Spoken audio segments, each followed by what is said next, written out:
Welcome to the Puyallup Public Library's podcast, Shush with Debi, where we interview and connect with people of the library, city, Puyallup businesses, and the community. I am Debi. I work here at the library as outreach technician, where I mostly do outreach, but I really do a little bit of everything. I'm super excited to welcome our fabulous guest, Candance Wellman. Welcome, Candance. Thank you. You are an author that I had the pleasure of meeting, and Candance will be presenting a library program this evening right here in the library. This recording will be published in about 1 month, and we thank you so much for traveling all the way from Bellingham to Puyallup to share your books and research with our community. Glad to do it. Yes, great. So let's start with first question.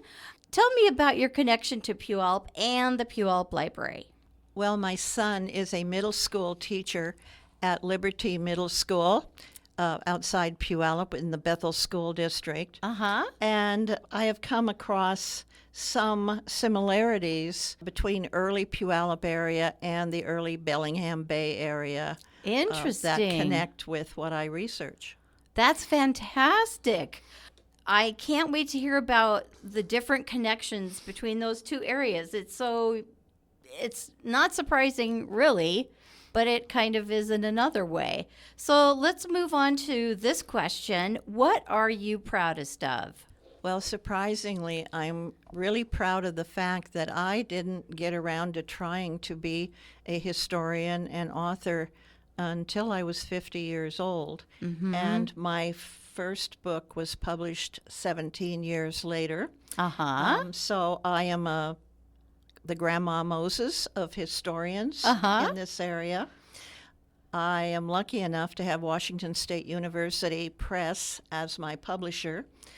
The first book is called Peace Weavers, Uniting the Salish Coast Through Cross-Cultural Marriages, which they published in 2017 and has 4 biographies in it. Then they published my second 4 in 2019, and that book is called Interwoven Lives, Indigenous Mothers of Salish Coast Communities. Then we had 4 years pass while I worked on the third book, which is an expansion of the biography of one of the husbands that is in the other books, and it is called Man of Treacherous Charm, Territorial Justice, Edmund C. Fitzhugh, and it came out a year ago this May. Fantastic. It was so wonderful meeting you in Bellingham at their open book event, and you had all your books there and so much information and all that research that you must have done for all those books. I spent the first 9 years doing nothing but research. Wow. Almost 8 hours a day. I went to the East Coast for a month at a time, 2 different times, because I was researching the husbands. I believe that if you've got a married couple, you need to know about both people.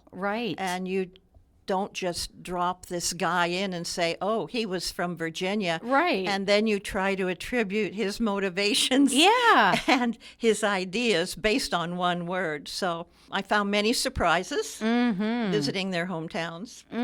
Oh, you went to their hometowns too? Oh, yeah. Oh, it was my great. word. Oh, that's fantastic. All right, let's move on to the next question. Who has been your biggest influence? What lessons did that person or people teach you?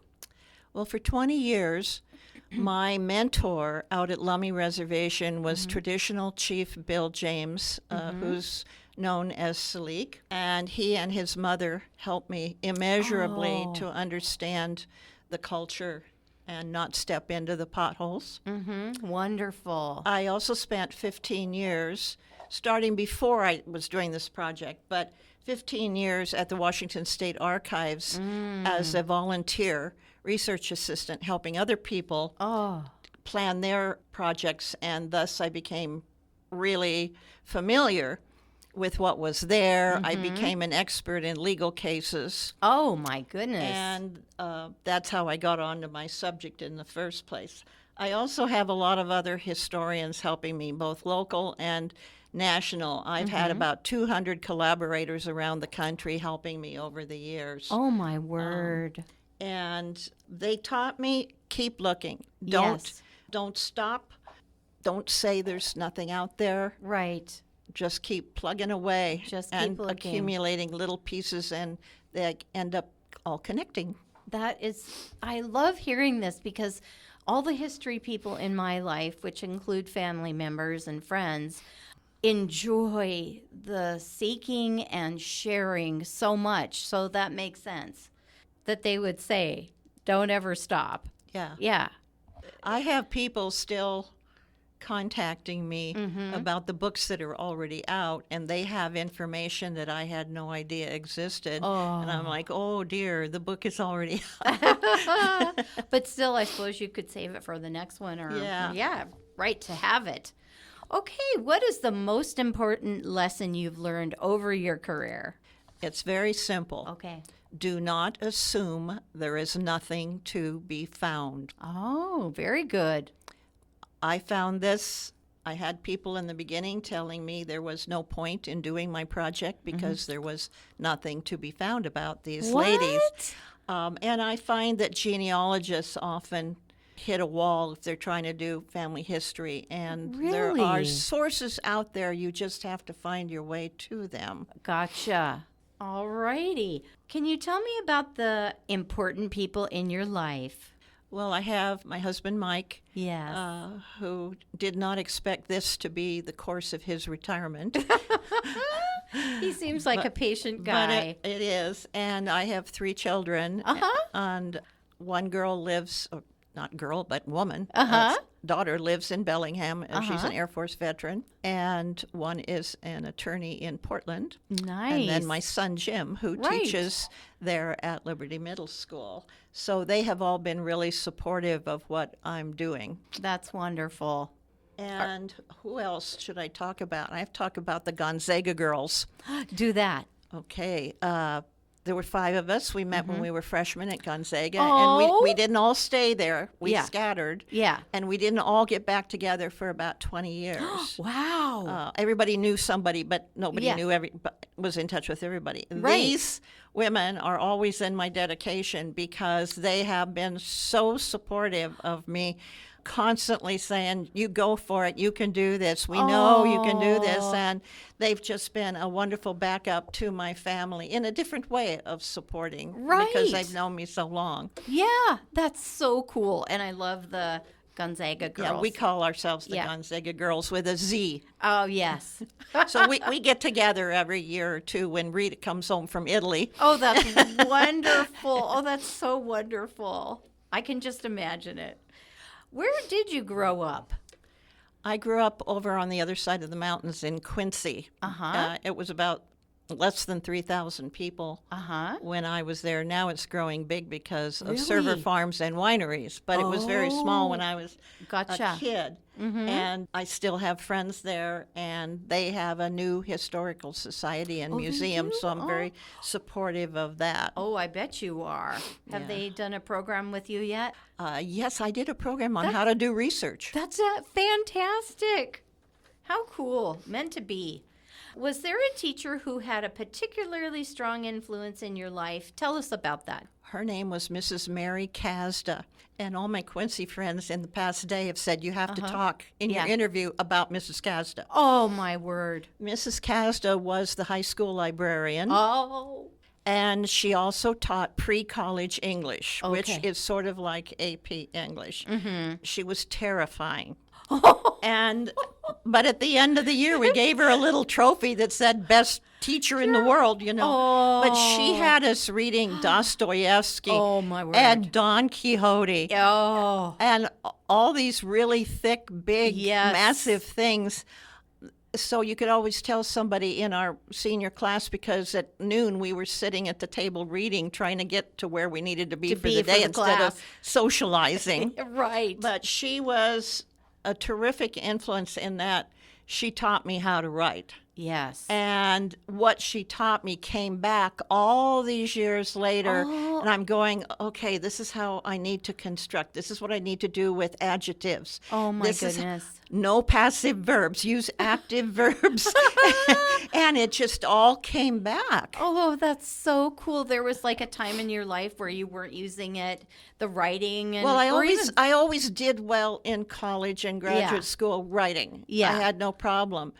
But I didn't think about Mrs. Casda. Yeah. But when I started to write the books, Yeah. then there she is. There she is. There she is. That's yeah. so cool. What was terrifying about her? She never smiled. Oh, that's smiled. terrifying for a teacher. You had to be really quiet in the library. You yeah, know? right. Yes. Oh, my goodness. Wow, great memories. Okay, let's see. We are here. If you didn't have your current career, what occupation would you like to try? I would have been a librarian. Of course. Instead, I ended up in sociology. Uh-huh. And I wanted to be a librarian from the time I was in the 3rd grade. I was volunteering in the library. Oh. But my friends talked me out of being a librarian. That's right. You wrote to me about that. Yes, this was the 1950s and 60s, and Okay. they all said no one will ever marry you if you are a librarian. That doesn't even have to do anything Well, to do. I think at that time there was a stereotype. Oh, gotcha. Okay. There was a stereotype, and I let them talk me out of it. But I was volunteering in the 3rd grade. In high school, I volunteered at the city library, and our librarian, we're a small town, when she went home for dinner, I was in charge of the library completely. Wow. You were running the library. Yeah, I was running the library. So great. And I did that for several years. Then, when we lived in Colorado, I was the substitute librarian at a school that was round, and the library was in the center. Oh, And interesting. the kids, when they finished an assignment in the rooms, instead of causing trouble, they were sent to the library Oh, my to do gosh. things. Yeah. And it was a wonderful experience. I just loved it. You just treasured And then, it. you know, I worked at the state archives as a Right. volunteer, so it's just kind of all connected Yeah. with that, you know, finding ways. The only time I couldn't was we lived in Appalachia, and after leaving Colorado, I wanted to volunteer in my kids' school. Of And course. I went in to say I'd had this experience. I was ready to volunteer, and the principal said, "We don't use volunteers here. They're too much trouble." Oh, that's And so sad. I sadly went home. Yeah, that's so sad. Volunteering in school is such a wonderful thing. Oh, yeah. I was able to do it at my boys' school, but I wanted to share with you too that I was able in my 4th grade class to work in the library because it was connected to my classroom. It was so cool, and I loved it. Mrs. Carlson was such a wonderful mentor to me there. Yeah. Well, so, I got to shelve books. 3rd grade, I'm shelving books. Yeah. And I got to stamp the card every once in a while. Stamping the That card. was cool. That is cool. Yeah. I think office supplies go hand in hand. Love of office supplies, yeah. Oh, that's so wonderful. Okay, well, let's see here. Are there any questions that you wish that I had asked during our interview, Candace? Anything else you would like us to know? Well, can I talk about recommending books? Oh, please do. Or films Okay. if you'd like. If people are interested Yeah. in regional history, there's a wonderful woman named Caroline Leighton, Leighton, Okay. whose book is called West Coast Journeys, 1865 to 1879. It was written in 1884 from her diaries. Wow. And it's pretty small, but it's the only personal account we have that's book length of a woman of that period and how she viewed coming into it. They lived up around Port Angeles. He was a lighthouse keeper, I think, but also traveled in other places. And her descriptions are nothing like the men's. Oh, my The men goodness. are all about business Yes. and industry. And she's looking at how are the women and children living and what does the scenery look like. And it's a wonderful little book, and it is available in paperback. Okay, fantastic. We'll Yeah. put that on our list for the library. And for locals, I would recommend Cecilia Savinth Carpenter's books. Okay. Was Puyallup. Okay. No, she was Nisqually. I'm sorry. Okay. Her book that I used the most was called Fort Nisqually, A Documented History of Indian and British Interaction, 1986. And what she did different from everyone else that makes it so wonderful is that she combined a tremendous amount of research with Nisqually traditional history Oh. and put the two together. Fantastic. I love it. Yeah. Yes. Yeah. And she has another book about the Nisqually tribe, but this one for a general reader is just wonderful. Also, Native Seattle by Cole Thrush. Okay. If you read that, you will never look at the city of Seattle the same again because my it goes goodness. back to what happened with the Native people and all the geographic places stuff. It's a wonderful book. He's at University of British Columbia. Okay. And Michael Vorey, The Okay. Pig War. Okay. I think I've heard of that The one. Pig War up in San Juan Islands. Okay. It's a wonderful book. And one that has just come out in the past few weeks is by Boyd Pratt, who also lives on San Juan Island. And his book is called The Disputed Islands. It is everything that about the early islands and how they developed and all the intermarried families that lived there from the Hudson Bay Company. Some were former soldiers and other Wow. people. And he has given you a complete picture of how they lived and how the agriculture developed, and it's a wonderful book. I have helped him a little bit, so he sent me a free copy the other day. Oh, that's and so wonderful. I already It's- went through it, but it's Yeah. called The Disputed Islands. I'm sure it's going to be available through Amazon. Okay, yeah, perfect. and I'll other I'll places. get all those titles and authors for you. And Okay. if any of those books sound good to you, our patrons out there, come to any desk and we'll look them up. And if they aren't ordered yet, just ask for Debbie and I will have the list so I can make sure that we get it on our purchase request list. The other thing about my reading, Mm-hmm. which is a little odd for a historian and an author, Mm-hmm. when I'm not writing, since I write serious biography, Mm-hmm. I read for fun. You read fiction? Yes, but Yes. I do not read literary fiction. Gotcha. All my other author friends Yeah. are deep into literary fiction. Okay. What do you read? I read Carl Hyacin. Okay, that gotcha. I love him. Yes. Buy it in hardback every time. Oh my gosh, because you I'm a want to keep it Big forever. fan of Louise Penny. Oh yes, I think I've Her in a book mysteries. club. Yeah, read one of 1,000 her- people turned out to see her in Bellingham. Wow, 1,000. 1,000. We filled up the Mount Baker Theater. That's fantastic. I also read William Martin. Okay, I'm not familiar with William Martin. He is the best researched historical fiction out there. Ooh, okay.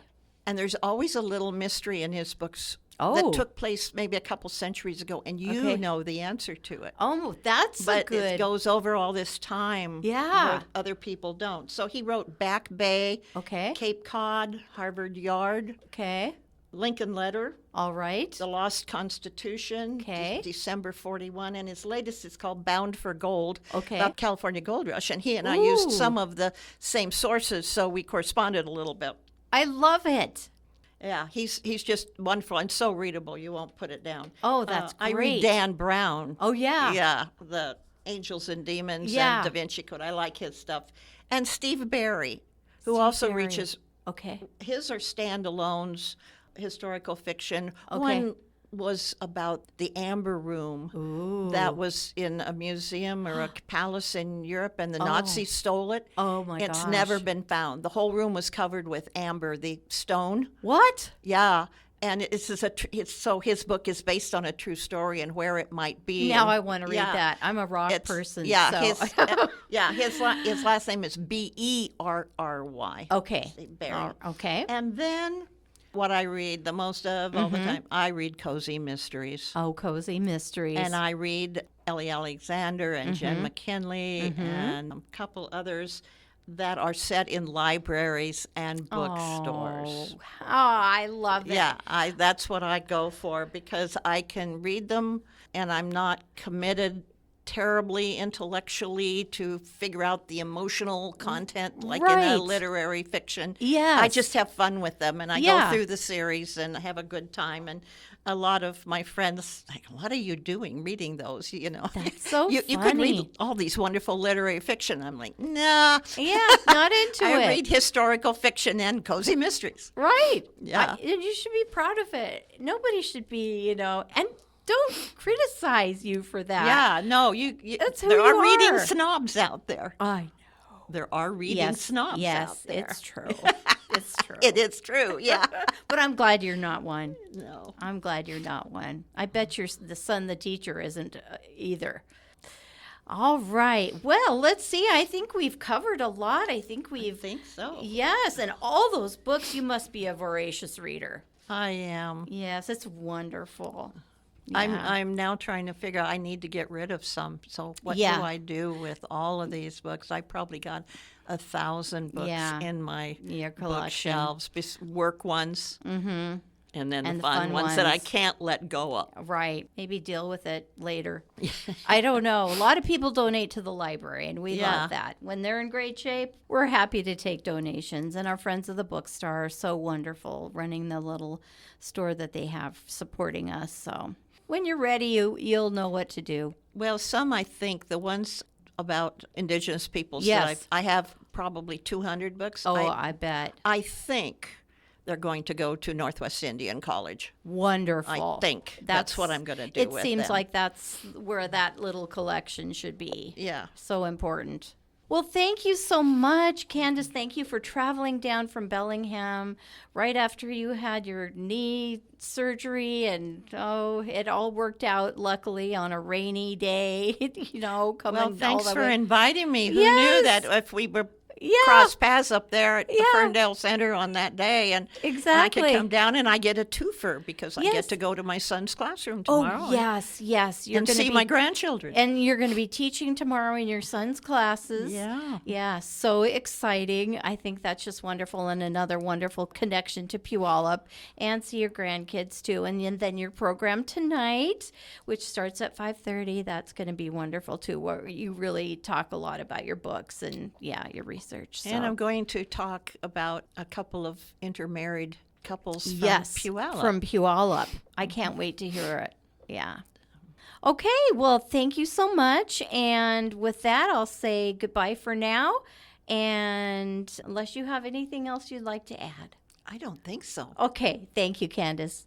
You're welcome. Okay, bye-bye.